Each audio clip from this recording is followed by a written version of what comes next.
again, and this is our CXRF50 heavy duty.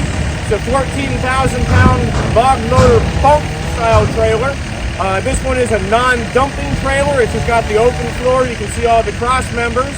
And that's not aluminum, that's not paint, that's an actually galvanized frame on this unit. We did outfit this one with a 19-foot reach loader on it, and picks up 3,000 pounds, had no issue grabbing that whole bundle of wood that was here. And the loader does go 360, so you can load the tow vehicle, but you just can't go continuous 360 like an excavator. The rotator where the grapple is, that will go 360 continuous. So let me give you a little walk around on it, and we'll go from there. All right, so again, this is the CXRF50 heavy duty. I got it right this time. 14,000-pound GVWR. The trailer as a whole, as it sits here, a loader, power pack, everything is just a touch over 4,000 pounds, which means you can put 10,000 pounds worth of wood weight on this. Now, we did spec this one as an extra heavy build, so these are 8K axles underneath this with 17.5 load range J, which means it's actually an 18-ply tire, which is pretty awesome. Going to be competing with some chainsaws, so I'm sorry. Alright, so I don't know if you can tell from the picture, but up here you'll see green and red buttons. That's actually a thumb control for the grapple on this, so you can just keep your hands on the two big joysticks. So you get that electric for the open and close, which is really handy.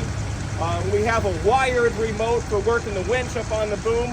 And there's also a small key fob one that I just remembered I didn't take out of the box down here. But you can clip that right on your belt, so it's a remote control for the winch. The winch is hydraulic, and it is rated at 4,000 pounds worth of pull. We did opt to put a synthetic cable in this one versus doing the steel cable. And you do get 4 or 5 removable bunk poles on this. There's a stanchion like every 18 inches going down the frame.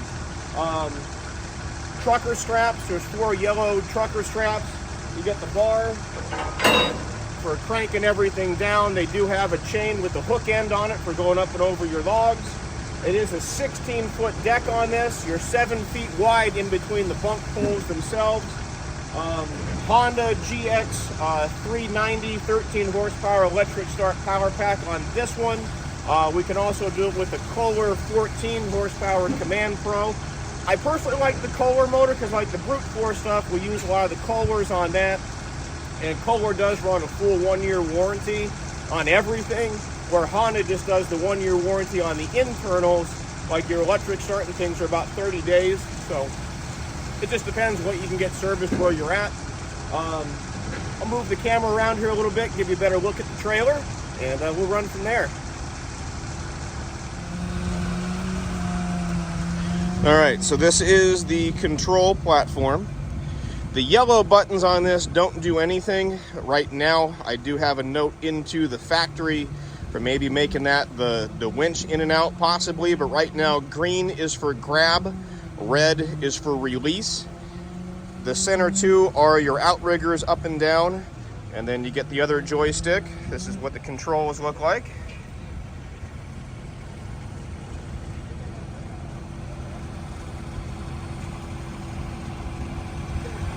And again, that's the remote for the hydraulic winch.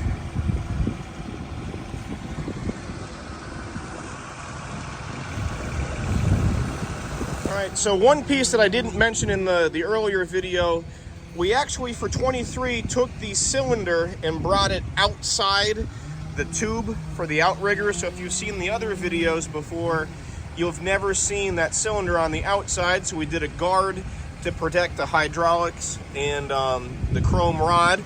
Just we had an issue with the hoses coming loose up here on the cylinder for the up and down. It was absolute bare to get them out of the tube. So production wise, it's really quick to assemble that, and if there's a troubleshooting issue, it's really easy to take care of now. So last year when we were out here at the show, the owners Miguel and my contact Tony were here, and we were kind of looking at this, and I gave them a couple of pointers that I wanted to see on the trailers, and The first was a ring to put the electrical cord in, that way it keeps it out of the mud. The second was an hour meter on the power pack itself, so you can keep a regular interval on the oil changes. Third was an oil drain remote, so instead of having the oil run down the frame of the trailer, you could actually collect it in some kind of a bucket. Then we had a sight gauge that I wanted to be able to see, you know, the oil. Then it was an in-tank oil filter. Then I wanted a pressure gauge, so in case the unit was not lifting what we thought it would lift, we could look over here and see 3,000 PSI on the gauge, or use it for a troubleshooting piece. A mounted spare tire, oversized outrigger feet, and then, like I mentioned at the beginning of this section, was that outrigger on the outside for serviceability.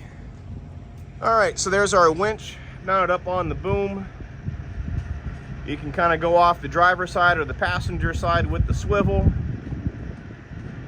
Use the loader to aim and point in the direction where you want the winch to go out, so you can bring everything right to the side of the trailer.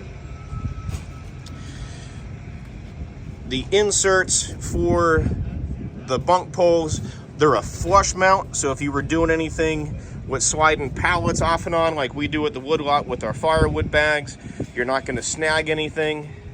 They're a really heavy duty bunk pole. The trucker straps do slide down the rail here, front to back. The one between the wheels is stationary, of course, because there's not a whole lot of wiggle room for that one. And then we can go from about the mud flap here with this one to the end of the trailer.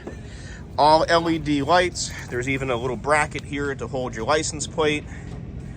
Little guards over the lights, so we're not smashing any of those out. This is a new rear nest that we put on the back of the trailers.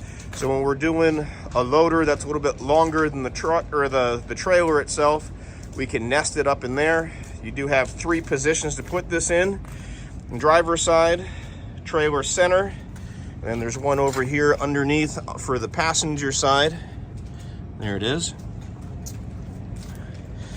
But really nice trailer. Let me see if I can find the tire size on this. It should be a 235.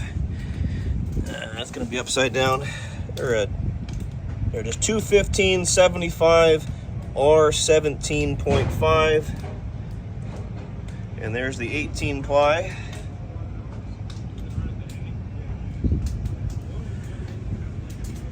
All right, so Oregon Logging Conference Day 1. This is the CaMex CXRF50 heavy duty with a 19-foot reach loader. And yes, 19 feet worth of reach from the center of the trailer to the center of the rotator. It is spec'd for 3,000 pounds worth of lifting capacity at the half reach mark. I did forget that earlier, so that's the spec on the loader itself. But give us that phone call. It's 833-SPLITTER. It's 833-775-4887. You can also email me, sales@shaverequipment.com. And yes, we do offer financing. It's over on the website, shaverequipment.com. You'll see that tab in the upper right corner. I gotta finish my cup of coffee. I'm really just struggling for words this morning. So, all right, guys, thanks for watching. We'll see you next time.